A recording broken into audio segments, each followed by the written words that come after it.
Good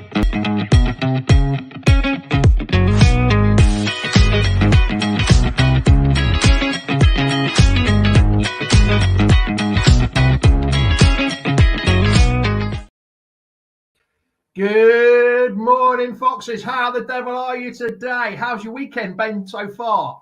We all love a last-minute winner, don't we? And yet again, we got another last minute at West Bromwich Albion. What was your favourite last-minute winner? Was it Jamie Vardy? Was it Harry Winks yesterday? But, well, you know what time it is. It's Sunday. It's 10 o'clock in the morning. It's time for the famous Foxes Aftermath show run by us fans for you fans out there. And you know what? Your opinion matters. So come on, get them comments in now. Let's get going. It's kickoff time. Come on, you fans. The Leicester City machine is on the march again. Leicester Fan TV presents a variety of content, like fan discussions, match analysis, and engaging with Leicester fans worldwide. We want your views live. Thanks to our sponsors, Everard's, Orlo Blinds, Pocker Pies, Pink Car Leasing, Distillers Direct, Hologram, Take Me, Newbie & Co, and the Foxes Arms and Rainbows. We are live in 10, 9, 8, 7, 6, 5, 4, 3, 2, 1.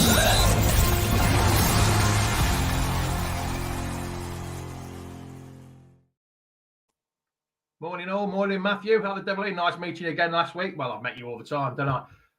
Just going to start on this before we bring Reedy in. Yesterday was a huge, massive win. And who doesn't love a last-minute winner? But don't let the result gloss over the performances. We still look out of sorts, especially in that final third. Creativity, decision-making regarding the final ball needs improving. But we won. 3 points in the bag. What more do you want? Get your comments in now. How the devil are you, lads and lasses? I hope you're well. I hope you're good. Let's see what people are saying. I've put a few hellos there already for you. Nick Moore. Morning, Nick. How are you? Morning, Jamie. Harry Winks is slowly becoming my favourite class player. Man of the match for me yesterday. We'll discuss man of the match in a couple of minutes. I'm not quite sure it should have gone. It was Wilf on Sky. I'm not sure who. I think Harry Winks got it on Radio Leicester. I'm not quite sure. In my mind, it should have been one of them two. But we'll all discuss the man of the match in the morning. Morning, Neil. How are you? Woke up with that winning feeling. Yes. Who doesn't like waking up with that winning feeling? Jamie, let me completely honest. I was so pissed off with their goal. I stormed out of my room and only found out we equalised. I think he meant winning when my phone started buzzing. Yes. Wilf, man of the match on Sky. I'm not sure about Wilf on man of the match, but we'll come to that in a minute. Gray. Let's see what Gray says. When moved the ball quicker, was more interesting game, and we looked dangerous. When it was slow, we got in trouble. Yes, Gray, it was. Let me bring Reedy in, who was there in the cold and miserable weather of the Hawthorns, about an hour away. How are you, Reedy? Are you good? Yes, I'm good. How are you? So what was it like in the crowd for the last-minute winning? Was the limbs everywhere? It was mental, mate. It was absolutely mental. Like you said before the show, it's kind of the Vardy-esque at West Brom, from 6-7 years ago. So yeah, it was brilliant to see. It was good to see that we finally did win the game against them. I honestly couldn't see it happening when they scored so late on again. And that's 2 now we've conceded late on, which isn't great, but again, both scrappy goals. So it seems like to me, Reedy, when the teams throw the kitchen sink at us in the last 5 minutes, that's when we struggle. Chef Wednesday did it, we struggled. West Brom did it yesterday, we struggled. I mean, to be honest, it looked more like West Brom were going to score a winner than we did. We were defending, and we were struggling to defend them long throws and set pieces. We were struggling again, but we got away with it. And I mean, like I say, I'd have loved to be in that crowd. That last minute winner would have been absolutely fantastic. Oh yeah, it was honestly brilliant. Like I say, obviously I've got my opinions on the game and whatnot. We'll talk about it a bit later. But again, Andy Perez is sort of agreeing you 3 points, but a hard watch. It was a very hard watch. Oh, I'd say the first half was a very hard watch. I think we got better in the second half. But then again, there was still times where a lot of fans around me were asking for substitutions again. I don't know why we're only using 2 subs out of 5 in a whole 90 minutes. But then again, like you said, someone like Kel, who everyone was asking for off, obviously created the winning chance. So Well, he had the assist and a half, didn't he? But that shows that Maresca knows more about football than what you and me do, and the average fan, by keeping Kel on. We need a centre forward and Callum Doyle back. Yes, we need Callum Doyle back. But to be honest, it showed a bit like with the goal yesterday with KDH. I thought when he ran through, I thought he was going to take a pop, and he didn't. He passed it. I don't think it matters who scores. It doesn't matter as long as we score goals. Doesn't matter if it's a centre forward, the keeper. Oh, I doubt the keeper will score, but you know what I mean. Doesn't matter who scores the goals as long as we score the goals. It's a team game. There's no I in team. And I think Dewsbury Hall has grown up, and we'll come to that in a bit. But yeah, I don't think we need a centre forward if everyone else is scoring goals.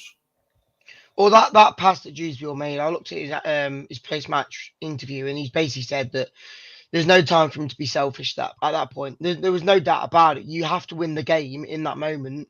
If you miss that chance, you're gonna get absolutely lambasted for it. So you just got to make sure that pass goes on. And like Grace says, 1 second in that pass, I was scared that was going to hit the post.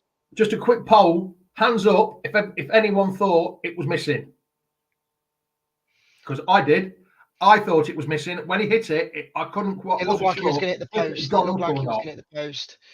I wasn't sure. Just on that note, I'm going to bring Chris in, because Chris was variously shaking his head, saying he didn't think it was going to miss. He thought it was going in. Chris, yeah. It was probably that far away from hitting the post from an open goal. It was just the angle of the camera that made it look, and I thought, oh. But then it was in. I couldn't believe it. Yeah. No, as soon as Harry Winks did the slide, I was like, that's in all day long. There is no way he's missing that. No, Harry Winks was spot on. And yeah, you were saying about, them giving us the kitchen sink, but that was their downfall. Their downfall. It was in the end. Just 1 minute, then we were free to get them on the counter. Morning, Thirsty Hursty. How are you, pal? Hope you're well. Hope you've had a few drinks after yesterday. Go on, Chris. Sorry. Exactly, but that's why we were then able to get him on the counter, and it was easy in the end. But the thing is, the one thing I'll say to that is the reason why they put the kitchen sink to try and win the game was because they felt like they could have done it. In my eyes, yes, the performance wasn't great, and I think that they thought they had a chance in actually going to beat us, and that's why they tried to do it, and that's what caught them out. Rita, you were there yesterday. Tom was there as well with you, because you had a chat with him there. I know you did. Can't believe there was a small amount of fans booing at half time. But to be honest, I think the boos came out of frustration from the crowd at times. In the second half, you heard the boos on the TV, and I still think it was a bit of a backlash from Wednesday night's game, because at one point, about the 50th minute, something like that, Mabadidi had the ball and he was about to take a run, and he passed it back. And there was I heard it, and there was a huge groans and moans and groans about it. I think it's more frustration than booing. I know. I don't know how to put it. There's opportunities in the game where you can, if you've got the ball from like their corner and you can get the ball out quicker, do it. That's what I mean. Don't change the system or the style of play. But when Mabadidi or McAteer had a few chances yesterday where they had time to run down that wing with clear open space, and then they stop, turn back, that's where people will get frustrated. And that's the issue. We need to just be quicker, or not, I wouldn't say forceful, but there's a few times at the end, like I say, the end of the game, where we knew they were going to come at us. We looked like we were more dangerous because we went for the ball a bit more. We went for the attacking pass. Chris, what was your feelings yesterday with probably Wednesday's game and yesterday's game? Were you a little bit frustrated at what you saw, or I think I was more frustrated on Wednesday. Yeah, I think it was definitely more frustrating on Wednesday, because Wednesday the passion had gone. Like, where was it? Like, where was the passion? Where was the drive? Where was the wanting to win? No, it wasn't. It wasn't there on Wednesday. But yesterday, yes, there's still things that need to be done. But I saw the passion again. I saw us wanting to win again. I saw, and as long as we do that, I'm happy with the result. Win, lose or draw, as long as the passion's there, and there's the wanting to win. That's what I want to see, and I definitely saw that yesterday. We saw that yesterday, but we didn't see that on Wednesday, did we? Because somebody's put there, it was a bag of pants, it was pile of pants. So yeah, I agree. Really, you've been to the games and you like putting your comments forward about how the play. We're not playing well, but we're still grinding results out. Although I know we haven't done over the last few, but it seems strange though, really, that we've got 4 points. We had 1 win in 4 games. Now we've got 7 points from 9 points. It's just a bit surprising how it can turn so quickly. I mean, 7 points from 9, you'd have taken that, wouldn't you? Beat Watford, drew with Sheffield Wednesday, and beat West Brom. But after the Watford game, I'd have thought we're going to beat Sheffield Wednesday and draw with West Brom, and I thought that would have been fantastic. It's just that it was the other way round, wasn't it, pal? It is, but then you'd obviously say I'd say from what we've got, you probably expect the win against both of them then, because you beat West Brom. Yes, it might have been late on, but then you should be, if you can beat West Brom, you should be beating Sheffield Wednesday pretty comfortably. But again, like you said, the passion wasn't there. I don't think many players really wanted to be there for some reason, in a way, as much as I want to see any player play well in the Leicester top. But I don't know that. You're all right. I do like to put my views out there, and it's not because I'm trying to be negative. It's just because there is certain areas that we just need to just be a bit more forceful at times. Yeah, I mean, Matty Smith. Sorry. Smith said we need someone to pick up the space between the opposition midfield and the defence, like Madison did. We don't have enough creativity, and I've been saying this for weeks. And it looks like Matty Smith likes a bit of DP in the middle of the park, like me. So we're on the same page there. Play Dennis Pratt. What has Dennis Pratt got to do to get a game? Because when Cassidy came on again yesterday and on Wednesday night, he looked rubbish. Why can't Dennis Pratt get a game? Don't anybody that's out there, don't come out with because he's going to leave in January. You use your squad you've got until you haven't got him. You play your best players. So what's Dennis Pratt, Chris, got to do to play? I mean, I really don't know, because I love Dennis Pratt. I think he's absolutely brilliant, but I just don't know. There must be something going on in training that we don't see that's pushing Pratt down the ranks. Because, on paper, Pratt should be playing every game, no doubt about it. But unfortunately, games ain't played on paper, though, Chris. Exactly. So something must happen during training that we don't know that's pushing Pratt down. Yeah. Tom said, for me at half time, I said we need to take more risk going forward. The ball was a little bit, it was a bit safe at times. The second half, we moved the ball a lot quicker. Hold on. So I can't see it on that small one. It's too small. We moved the ball a lot quicker and we're taking more risks, where the KDH goal came from, by risking the ball moving forward. So, yeah, we started to take risks, didn't we? Which is a good thing, which we needed to do. It wasn't just a bit of to be honest, it was a bit of a stalemate in that second half. The first 15 minutes, and I think what actually changed, I think West Brom made a few tweaks and they actually nullified City's midfield. So the first 15 minutes was a bit West Brom had it, Leicester had it, West Brom had it, Leicester had it. The key changing point, and it caused everything chaos. And I think Fatua at the minute, until he gets a couple of years older, is more of an impact sub than a starter. In the nicest way, he causes chaos when he comes in. He causes havoc, and I don't think he 100% knows what he's doing. And if he doesn't know, I don't think the players know what he's going to be doing. Read it. Were you happy to see him on the bench, or would you prefer him starting? I honestly prefer him over McAteer. Obviously, McAteer has had the goals at the start of the season to probably give him the start over Fatua, but for me, Fatua just gives that passion and fight that I wouldn't say McAteer doesn't have, but he seems to have a bit more of a threat to him. He came on, he's winning headers. He's a small winger, and he's jumping up to win headers out of nowhere. And for me, it's what you need. Maybe it's because he did come on, but in my opinion, Fatawi should be starting most games because his pace, he gets down the line, and that's where Dewsbury's goal came from, because he got that pass into Will for the cross. So that we did it quite a few times after he came on, and that's what we need. We need a bit more of a forceful attacking threat instead of it being we'll get down to the wing and then just tuck back. Matty Smith is comparing Fatua to Lloyd Dyer. I think Lloyd Dyer had a bit more pace and was a bit more direct. But yeah, I understand. Sometimes we didn't even know what Lloyd Dyer was going to do. KDH and Wilf, Chris. We'll just move KDH and Wilf. They've made huge improvements considering what they were last year, and they've been asked to do different jobs this year. Yeah. KDH was more of a box-to-box last year. Now he seems to be making runs into the box, late runs into the box, and getting on the end of headers. I mean, he's had a few chances with headers that have gone wide. Coventry scored with a header. Yesterday he scored with a cracking header. Wilf has moved forward and is making runs into the box. Not late runs into the box, but direct runs into the box and making space. I mean, we've started seeing 2 new players this year with KDH and Wilf, haven't we, Chris? Well, actually, if you think about it, it's more like 3 with Vestergaard as well, because Vestergaard, again, it's been absolutely incredible.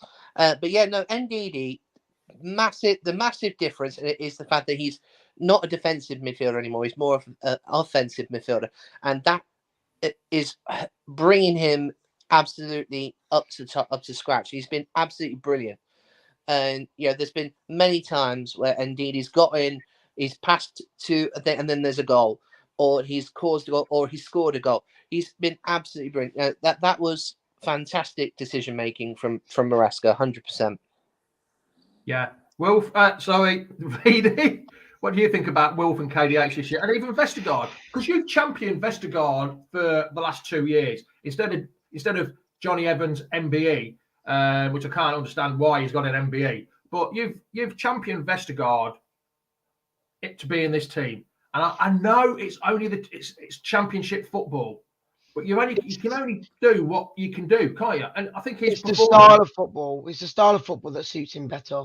We might have played the same sort of way with Rodgers in a way, but he wasn't used. He wasn't utilised in the right way. He's there for that pass straight through midfield or straight to the wing that we just didn't do. We just kept getting caught out because he kept passing around under Rodgers, and then his speed just couldn't get to it. So he knows what he's doing. We've got the possession for him to do well with the ball now. So, and then moving on to Wilf, someone said that I didn't put him into my team before the game, and to be honest, I don't think he did well until Fatawu came on, because that's where the passing started to come in. The passes started to come in from Fatawu into the box for Wilf, and I don't think before that Wilf had a great game. And then obviously Dewsbury, I've been his critic because I don't think he's creative enough. But as of yesterday, he's got on a goal and an assist, so he's doing more than enough at the moment. Just while we're talking about the goals and the assists and that, man of the match, I was a bit surprised because Sky gave it to Wilf. I think Radio Leicester gave it to KDH. Gave it to Harry Winks. Personally, I would have given it to KDH because he got a goal and he got an assist. And I think he did well with what he was winning tackles as well. Chris, what do you think on your man of the match? And everyone else, what do you think who would you be man of the match in the comments? Put down who you think. No, I completely agree. KDH definitely should have been man of the match. I thought his goal was superb. It was, it was pure. It was Leicester-esque, to use the term. And as you say, his selflessness, gave us the second goal, because he could have easily have taken a shot himself. He didn't. He passed it to Harry Winks, who was free in. So yeah, definitely KDH should have been man of the match. 100%. The only thing is, who was that? Linda said KDH corners were shocking. Yeah, that's on Radio Leicester. That's what Stevie Howard said.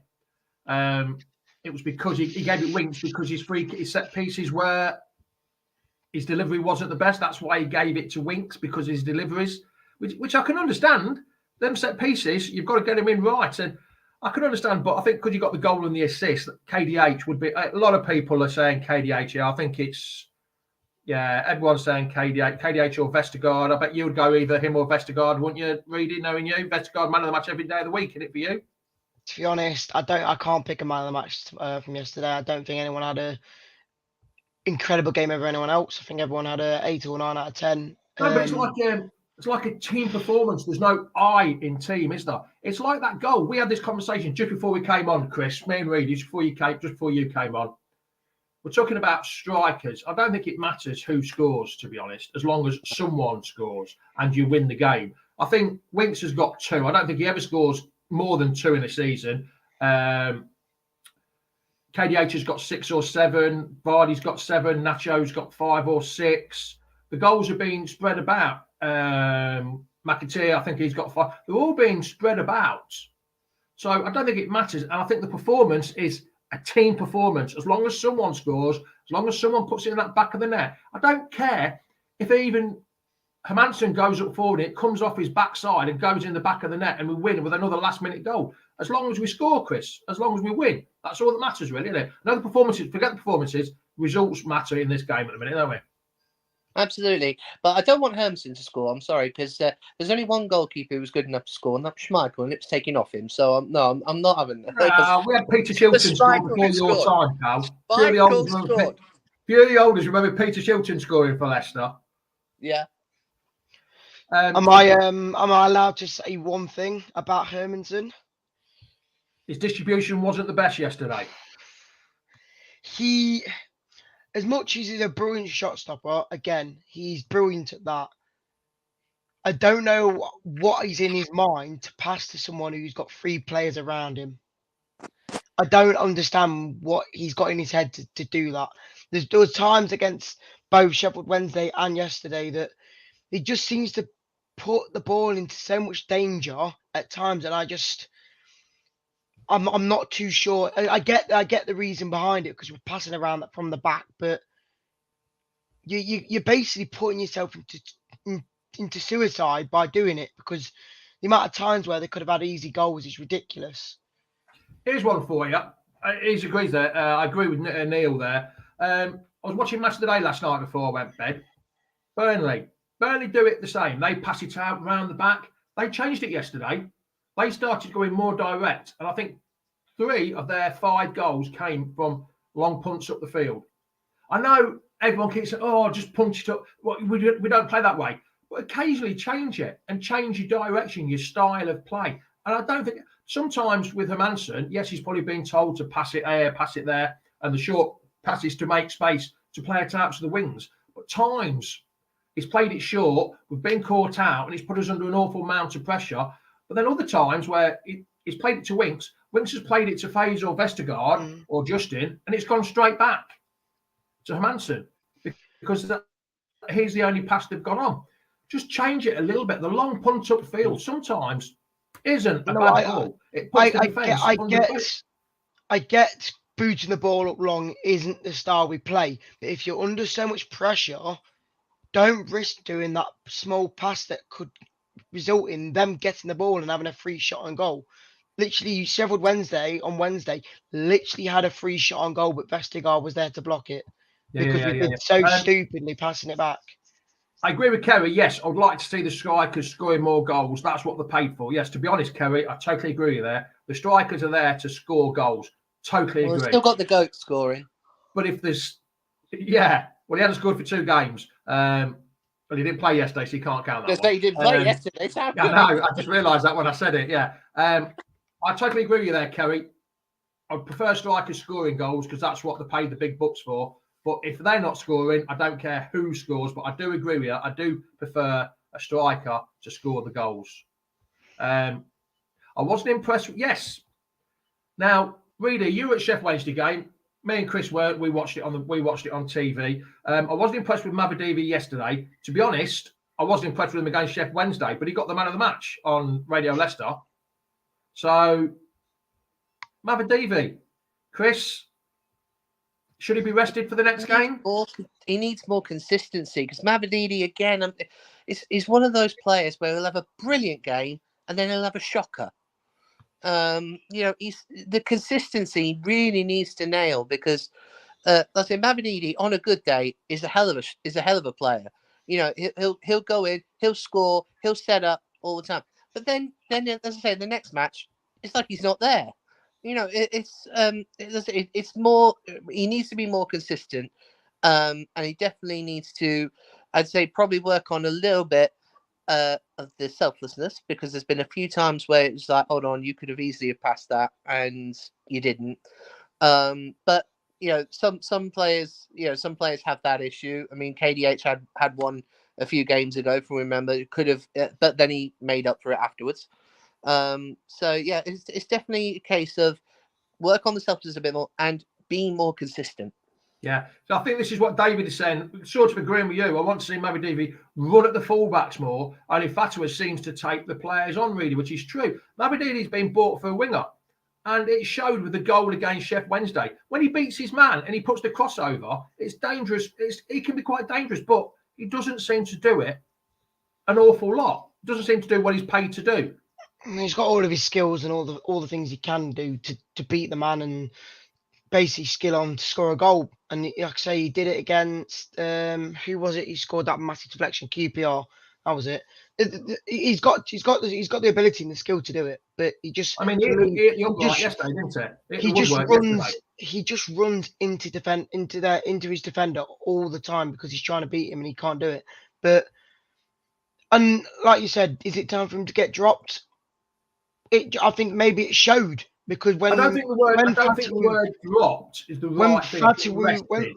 When Fatawu came on, normally that's for McAteer. He took Mavididi off and put McAteer on the other side. So maybe it's where he's starting to get a bit, I wouldn't say frustrated, but he's like, you're not at your level, you're gone. And that's when Mavididi was quite surprised, because on the TV, I don't think you'd have seen this really being at the ground, but he looked over and he went, me. He was like thinking, is it me? I don't know whether he was blaming the sun in his eyes or what, but he was quite surprised to be taken off. But I'm not sure. I think he deserved to be taken off yesterday, Chris. Yeah. As for Albrighton, I'm afraid, yes, as much as I love Albrighton, no, I think Albrighton's done. I think he'll be gone in January. No, Marky Mark is always a legend. Always a legend. Yeah, he'll always, but I think he's done now. I think he knows. I don't think he is. I really don't. But I mean, was it the FA Cup draws today as well? I virtually guarantee he will play in the FA Cup because he's brilliant in those. Well, if he's looking at going and he's going to go to a championship team, I would have thought, or is he going to be thinking, if I'm cup tied, I won't be able to play in every game? That's the thing. But I don't know. Oh, talking of players, and I don't know why it's coming to best. Luke Thomas at Sheffield United has been getting so much stick. I'm not shocked. It's unbelievable. I'm not unbelievable. When we're in the Premier League, we kept asking for him to go down to the Championship for a loan experience. We're not actually, cheer up, lads. We're top. Yes, we are. But there's still talking points in the game that need to be talked about. Of course, we're all happy with top of the table. Of course, we're all happy with winning. But we're not perfect. And if anyone thinks we are perfect, then we'll just come on here. We'll just come on here and say we're being positive, and then we'll go after 5 minutes. It's fine.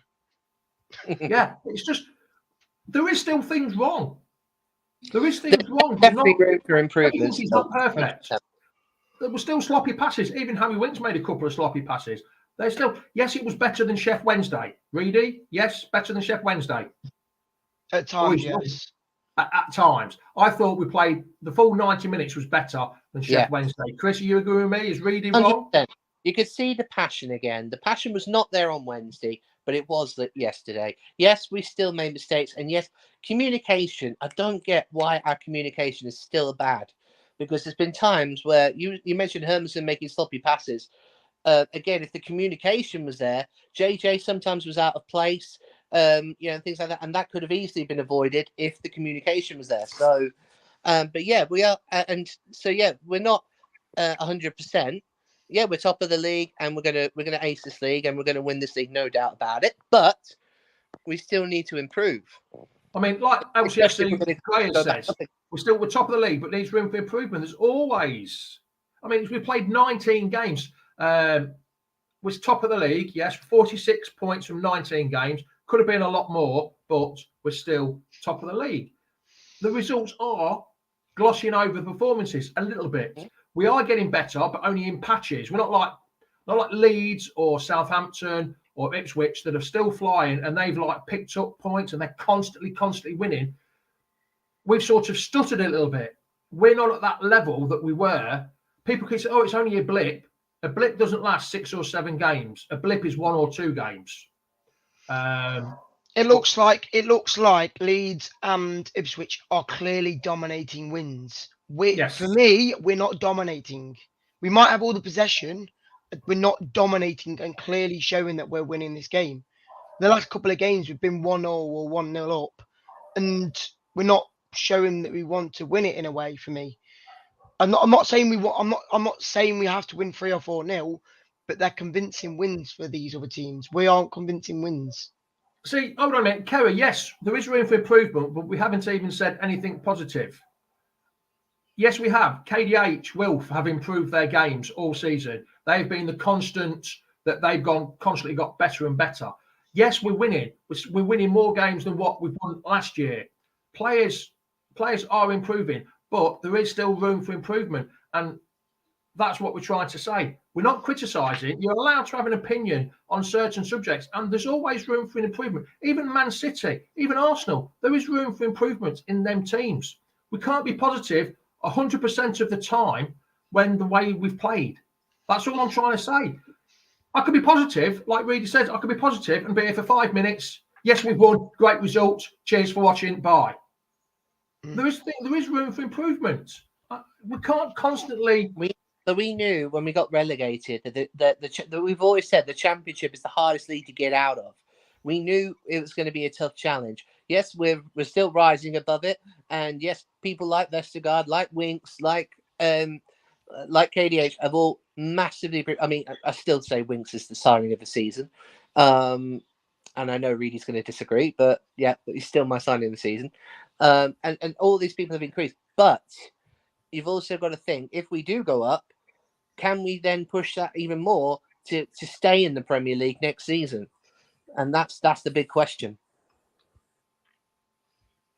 I'm just sorry, Curtis. Sorry, you put what's the point in this show if we can have opinions? Can't have opinions. I think it says you can't have opinions. Well, you can have opinions. It's all about opinions. We're not saying no one's wrong or no one's right. What we're saying is there's areas that some people think disagree. There was a lot of fans around me in the ground yesterday, not moaning, but saying that it wasn't great. We didn't do enough to, for me, win the game. And a lot of people agreeing around me agreed. Chris Tide has been one of my adversaries, if that's the right word. He doesn't agree with me a lot, but he seems to be there today. Work to be done to become the finished article. No one is perfect all the time and never will be. There is always room for improvement, so you can't be 100% positive when there is not huge negatives, but negatives around there as well. People have had a moan about KDH's set piece ability. What more? I mean, how can you not be negative? You can't be positive about that, can you?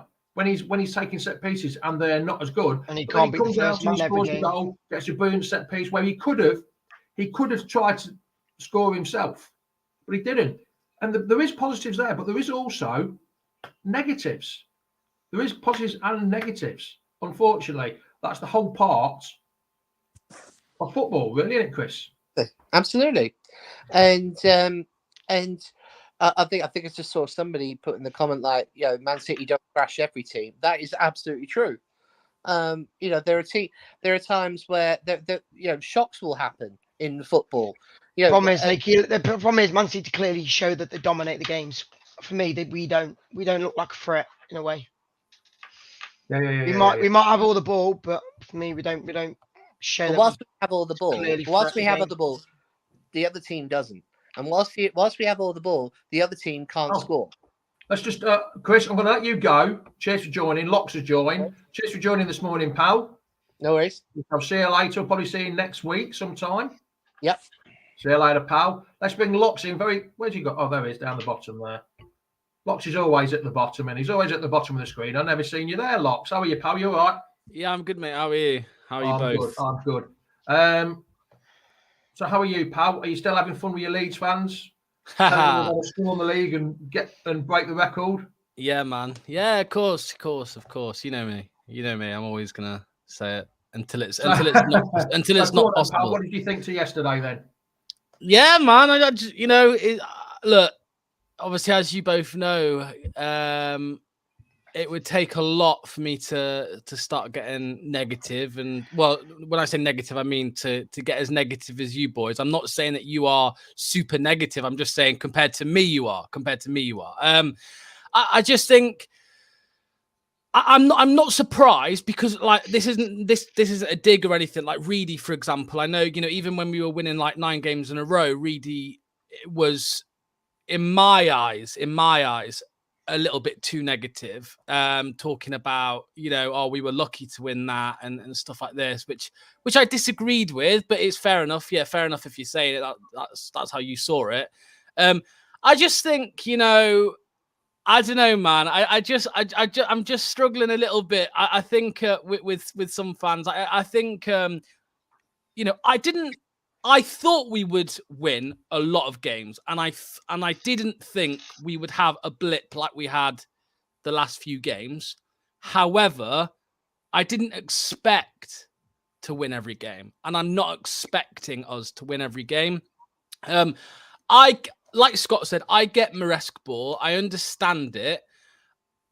When people say they want more attacking football or they want a different style of football, I understand the point of view. I just don't agree with it, basically. I understand what people want, and I understand I understand what some people want instead of this, but I don't agree with it. And I think I just find it very strange that it feels as if Maresca has to justify it. At the minute, it's feeling like Maresca has to try to justify and prove people wrong, but he's top of the league. And, he's, what is it? Is it 115 drawn 1, lost 3?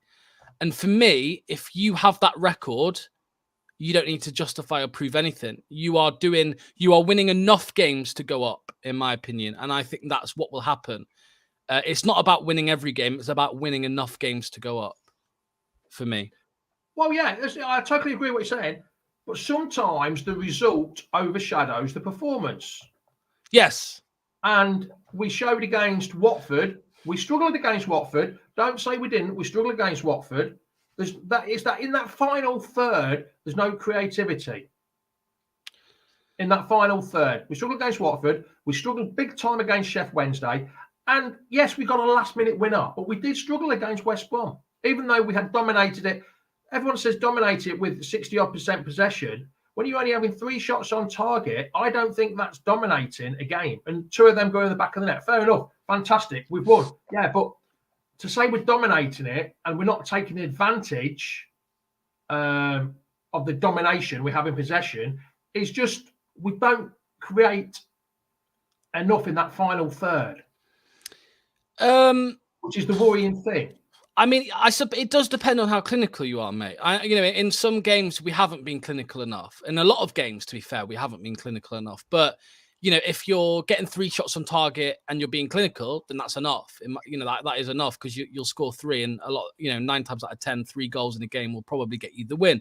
But I just think I disagree with look, I suppose it's the way you look at it. Domination. When people keep saying we don't dominate. Well, if you look at every stat, we basically do dominate because we win on every stat. But yesterday, for example, the only stat we didn't win on was shots on target. We were equal. We both got 3 shots on target. But if you've got more possession, if you've got more, or the same shots on target, if you've got more XG, if you've got more big chances. And more importantly, if you've got more goals, you're going to win the game. And yeah, like I said, mate, I did think we would dominate games more.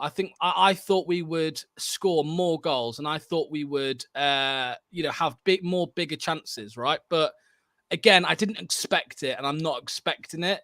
I personally couldn't care at all if we win every game 1-0 or 2-1 or win it like we did yesterday with a late winner. There are expectations from some people where we should, maybe when we go 1-0 up, we should see it off 2-0, 3-0, whatever. And I think we have done that, like against, was it Preston and Stoke? I think we scored and then we went out and won the game quite comfortably. However, I don't expect it. And but I think there are opportunities, mate. Jamie, I'm agreeing with you here. Jamie, I'm okay. Yeah, he's a little soft.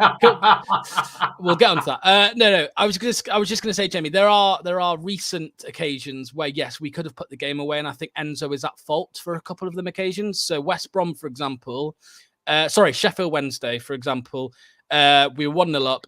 I would have liked to have seen Tom Cannon or somebody else. I know Daka wasn't on the bench, and I know Iheanacho was, but I would have liked to see Tom Cannon, mate, because if you're 1-0 up, what's the risk? Just bring him on, and hopefully you can get us another goal.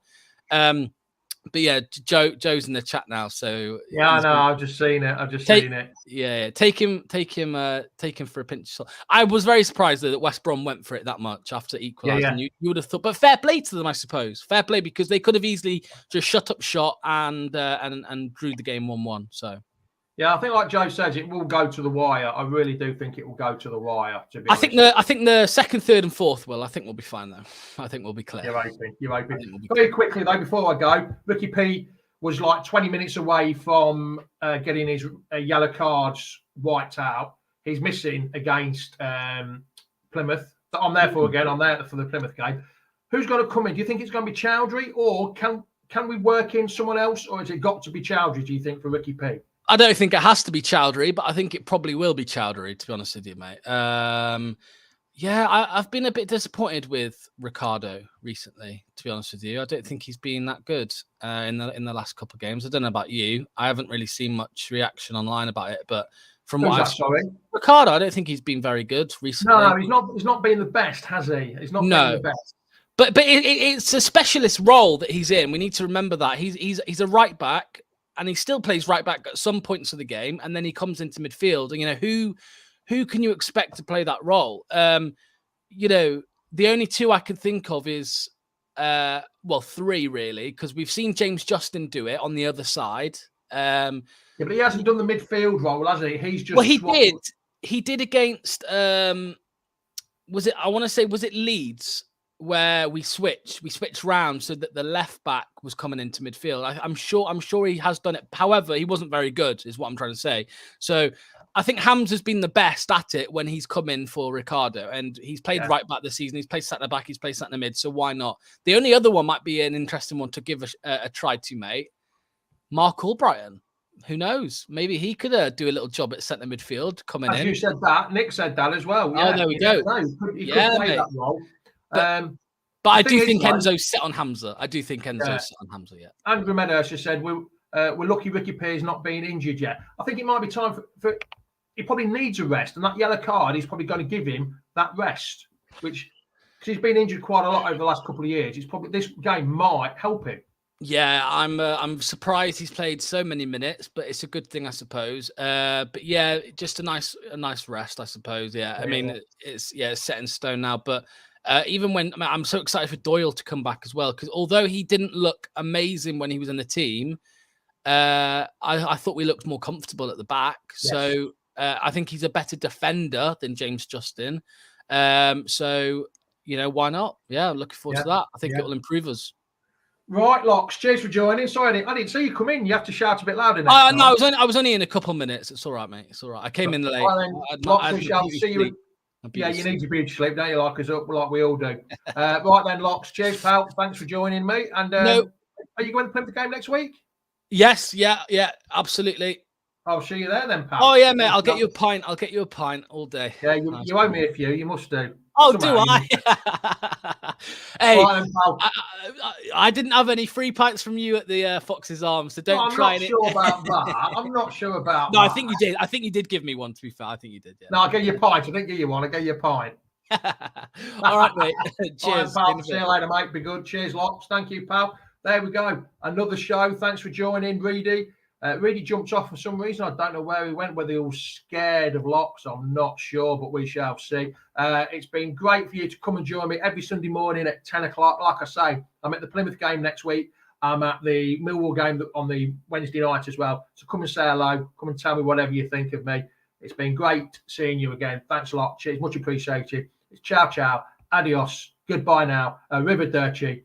Come on, you foxes. Thanks for watching Leicester Fan TV.